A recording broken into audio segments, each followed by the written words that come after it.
Olá, meu nome é Sandra Dória Xavier, eu sou otorrinolaringologista com especialização em medicina do sono. Fui convidada para falar um pouco sobre sono, responder algumas perguntas aqui no canal Drauzio Varela. O sono ele tem múltiplas funções. Então, se a gente dividir entre crianças e adultos, vamos pensar primeiro nas crianças. Elas precisam de liberação de hormônio de crescimento e esse hormônio só é liberado no sono profundo. Então, se a criança não tiver uma quantidade adequada de sono profundo, ela não libera o hormônio de crescimento. Então, aquela história de que a vovó falava pra gente de que precisa dormir para crescer, é verdade. Nos adultos e também nas crianças, a gente precisa do sono para imunidade. A gente tem uma gama de sistema imunológico funcionando dentro do nosso corpo durante a noite, enquanto a gente dorme, que não existe durante o dia. Então, se a gente quer ter um sistema imunológico adequado, a gente precisa dormir.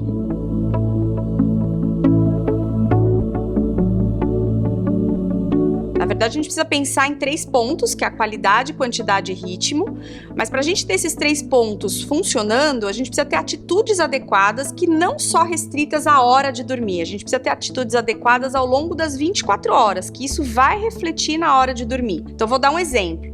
Uso de substâncias estimulantes ao longo do dia.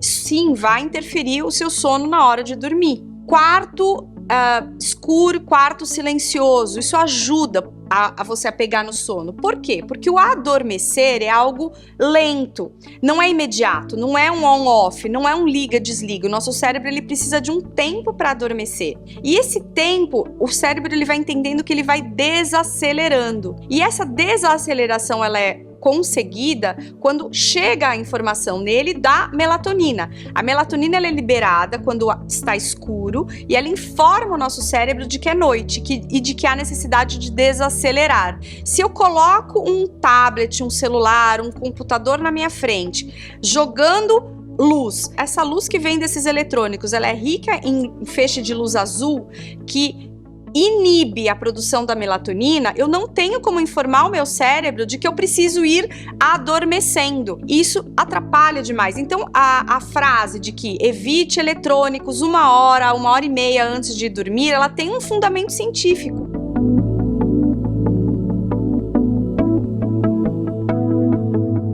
Existem algumas posições que são vilãs se a gente pensar em doenças específicas do sono muito prevalente na nossa população, como a apneia do sono. Então, quem ronca e quem tem apneia, que são interrupções recorrentes da via aérea, da garganta durante o sono, é muito ruim dormir de barriga para cima, que a gente chama de decúbito supino. Não é adequado, acaba muitas vezes sendo crucial para piorar a apneia do sono, porque você tem a projeção da garganta, da língua para trás, o que estreita a via aérea. Dormir de lado, principalmente virado de lateral esquerda, parece ser uma posição bastante adequada, tanto do ponto de vista para diminuir refluxo, isso já tem um trabalho publicado já esse ano. Outro motivo de você dormir do lado esquerdo ser bom é a parte cardiovascular. Você ajuda a drenagem do coração, ajuda um mecanismo cardiovascular funcionar. Na gestante isso também é conhecido, porque se você dorme de barriga para cima,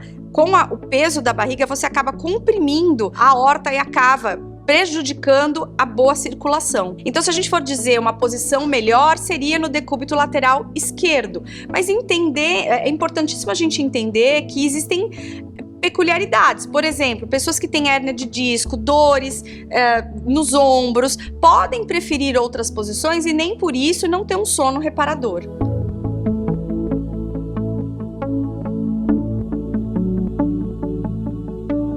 Em relação às horas de sono, isso é muito comum em consultório, a comparação entre o meu filho e o filho do meu vizinho, o meu pai e o meu sogro e assim por diante. Na verdade, cada pessoa tem uma característica inerente, geneticamente determinada do tempo em que é bom para ela dormir, mas existe uma média dos adultos em torno de 7 a 8 horas. E lembrar que as crianças, na medida em que elas nascem com uma necessidade de dormir muito grande, mas uma necessidade polifásica, ou seja, ao longo do dia elas distribuem esse tempo de sono, o que vai se tornando depois, ao longo dos meses, 2 sonecas, depois 1 soneca e depois o sono se concentra no período noturno. As crianças, elas tendem a ter, ao longo das 24 horas, muito mais tempo de sono do que os adultos. Os idosos, por sua vez, tendem a ter menos tempo de sono do que um adulto jovem. O mais importante é você se sentir descansado após uma noite de sono, para você saber se aquilo que você está dormindo é o suficiente.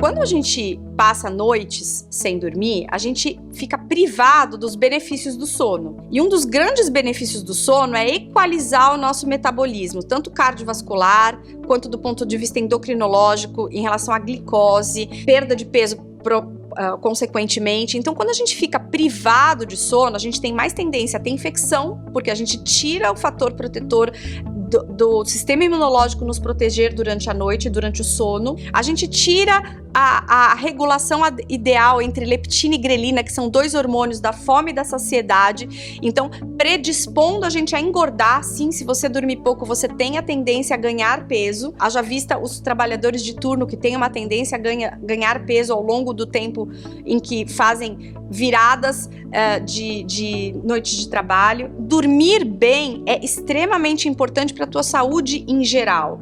Se você priva o teu sono, você tem mais irritabilidade, agressividade, impulsividade. Crianças ficam mais hiperativas, mais agressivas. Os adultos tendem a ter menos paciência, menos tolerância, mais distúrbios de humor, mais alterações cardiovasculares, maior risco de infarto, arritmia, AVC.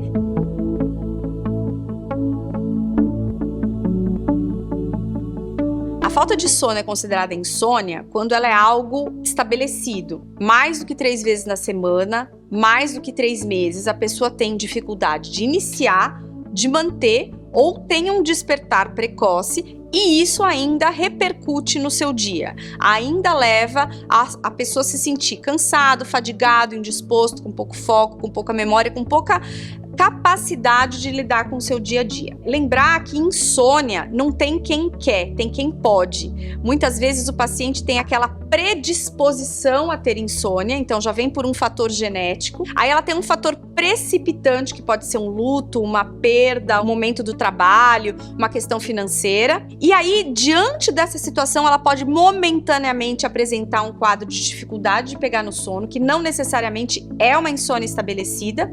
E, a partir de atitudes que ela toma nesse momento, ela pode ter fatores perpetuantes, atitudes inadequadas, hábitos inadequados, ingestão de substâncias estimulantes, horários inadequados de ir para a cama, utilizar a cama com funções inadequadas que não sexo e sono, podem fazer com que essa inicial dificuldade de pegar no sono, que ainda não é uma insônia, se cronifique.